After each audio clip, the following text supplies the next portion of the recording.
2025 में क्या होगा जब पीएम मोदी छोड़ देंगे राजनीति?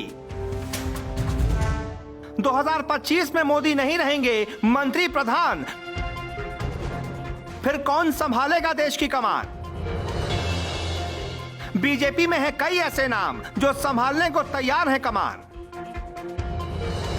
जी, 2025 के बाद भाजपा का क्या होगा? क्या होगा जब प्रधानमंत्री मोदी राजनीति छोड़ देंगे? मोदी की जगह कौन संभालेगा देश की कमान? क्या मोदी की तरह वो देश की कमान संभाल पाएगा? आप सोच रहे होंगे ये हम क्या कह रहे हैं। भला पीएम मोदी 2025 में राजनीति क्यों छोड़ने लगे? उनकी जगह दूसरे पीएम की बात कहां से आ गई? तो आपको बता दें, यह नियम अघोषित तौर पर भाजपा में 2014 से ही लागू है।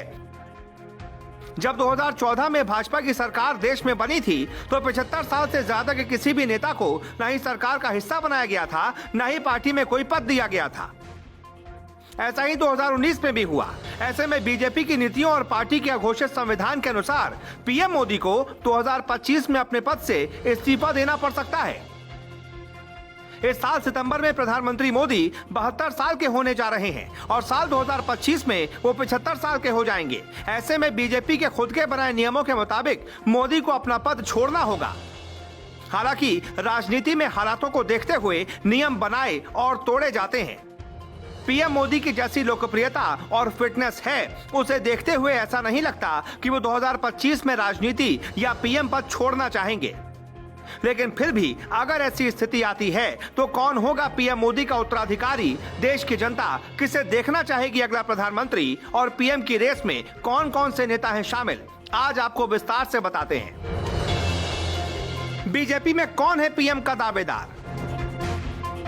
पीएम मोदी के बाद बीजेपी में उनके कई उत्तराधिकारी तैयार हो रहे हैं, जिसमें गृह मंत्री अमित शाह का नाम सबसे ऊपर आता है। पिछले कुछ सालों में हुए सर्वे भी यही कहते हैं कि बीजेपी में मोदी के बाद अमित शाह पीएम की रेस में सबसे आगे दिखते हैं। गृह मंत्री बनने के बाद से शाह ने कई ऐसे फैसले लिए हैं जिनकी शायद किसी को उम्मीद नहीं थी, जैसे कश्मीर में धारा 370 का खात्मा। इसके अलावा शाह का बेबाक अंदाज, बेबाक तौर पर अपनी बात रखना भी उन्हें इस रेस में सबसे आगे रखता है।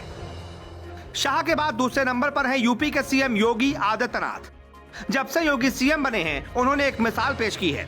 कट्टर हिंदुत्व की छवि के साथ योगी ने यूपी में कई साहसिक फैसले लिए हैं।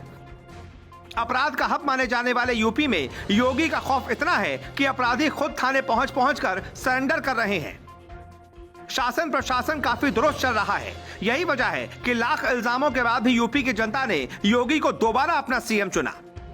सिर्फ यूपी ही नहीं, दूसरे प्रदेशों में भी योगी का अपना अलग ही फैन फॉलोइंग है और योगी मॉडल पर बुलडोजर क्रांति चल रही है। विपक्ष में कौन है पीएम का दावेदार?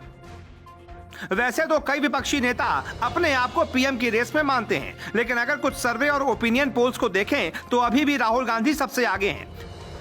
भले ही कांग्रेस की हालत दिनों दिन खराब होती जा रही है, लेकिन देश की जनता अभी भी राहुल गांधी को पीएम देखना चाहती है। विपक्षी नेताओं में सबसे आगे अभी भी राहुल गांधी का ही नाम है। राहुल गांधी के बाद दिल्ली के सीएम अरविंद केजरीवाल का नाम आता है। पहले दिल्ली और फिर पंजाब में सरकार बनाकर केजरीवाल ने भी पिछले कुछ दिनों में सियासत में अच्छी पकड़ बनाई है और यही कारण है कि वो भी प्रधानमंत्री की रेस में एक नाम है। चौथा नाम आता है पश्चिम बंगाल की सीएम ममता बनर्जी का।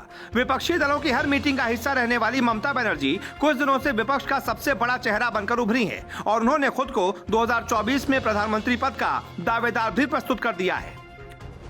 कुल मिलाकर सर्वे और हमारी पड़ताल में 5 ऐसे नाम निकल कर आए हैं जो पीएम मोदी के बाद देश के प्रधानमंत्री बनने की रेस में सबसे आगे हैं।